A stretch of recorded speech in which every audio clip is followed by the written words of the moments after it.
پرانے وقتوں کی بات ہے کہ ایک ملک میں ایک بادشاہ حکومت کرتا تھا۔ خوشحالی کے دن تھے۔ ایک دن بادشاہ کی ملاقات ایک درویش بزرگ سے ہوئی۔ بزرگ بہت ہی نیک اور پرہیزگار۔ بادشاہ ان سے بہت عزت سے پیش آیا اور ملاقات کے آخر میں ان سے فرمائش کی کہ مجھے کوئی ایسی چیز، تعویذ، وظیفہ وغیرہ لکھ دیں جو انتہائی مشکل وقت میں میرے کام آئے۔ بزرگ خاموش رہے، لیکن بادشاہ کا تو انہوں نے ایک کاغذ کے ٹکڑے پر کچھ لکھ کر دیا اور کہا کہ اس کاغذ کو اس وقت کھولنا جب تم سمجھو کہ بس اب اس کے آگے تم کچھ نہیں کر سکتے، یعنی اس کاغذ کو انتہائی مشکل وقت قدرت کا کرنا ایسا ہوا کہ کچھ ہی عرصے بعد اس ملک پر حملہ ہو گیا اور دشمن کی فوج نے بادشاہ کی فوج کو الٹ پلٹ کر رکھ دیا۔ بادشاہ کو اپنی جان کے لالچ پڑ گئے اور وہ بھاگ کر کسی جنگل دشمن کی فوجیں اس کے پیچھے تھی اور وہ تھک کر اپنی موت کا انتظار کر رہا تھا۔ پھر اچانک اس کے ذہن میں درویش بابا کا دیا ہوا کاغذ یاد آیا۔ اس نے اپنی جیبیں ٹٹولی تو وہ کاغذ خوش قسمتی سے اس پرانے سپاہیوں کے جوتوں کی آہٹ اس کے قریب آتی سنائی دے رہی تھی۔ اب اس کے پاس کاغذ کھولنے کے سوا کوئی چارہ نہیں تھا۔ جب اس نے کاغذ کھولا تو اس پر لکھا ہوا تھا، یہ وقت بھی گزر جائے گا۔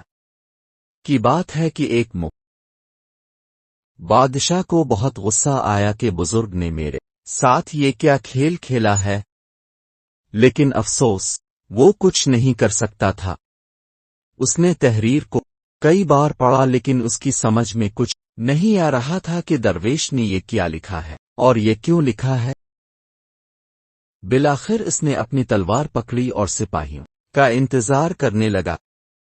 سپاہی آئے تو اس نے مقابلہ کیا اور وہ بچ نکلا۔ اس کے بعد کئی مدت تک بادشاہ بہت خار ہوا۔ کافی سال وہ اس مصیبت کو جھیلتا رہا۔ آخر کار اس نے دوبارہ ہمت کی اور اپنی فوج اکٹھی کرنا شروع کر دی۔ کافی سالوں کی محنت کے بعد اس نے اپنی فوج اکٹھی کر لی اور دوبارہ سے اس ملک پر حملہ کر دیا اور خوش قسمتی سے اس جنگ میں اس کو فتح نصیب ہوئی اور وہ ایک بار پھر اس کی بہادری کے قصے دور دور تک مشہور ہو گئے اور رعایا میں اس کا خوب تذکرہ ہوا۔ اس کے دربار میں اور دربار سے باہر بھی لوگ صرف اپنے بہادر بادشاہ کو دیکھنے کے لیے آنے لگے۔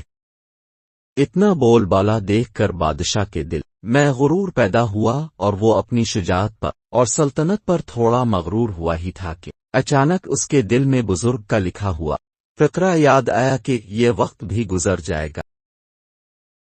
اسی لیے کہتے ہیں کہ وقت جیسا بھی ہو گزر جاتا ہے۔ ہمیں چاہیے کہ ہم مشکل وقت میں صبر کا دامن اپنے ہاتھ سے نہ چھوڑیں اور اپنے اچھے وقت میں اپنے آپ کو تکبر سے بچائیں، کیونکہ وقت جیسا بھی ہو اچھا ہو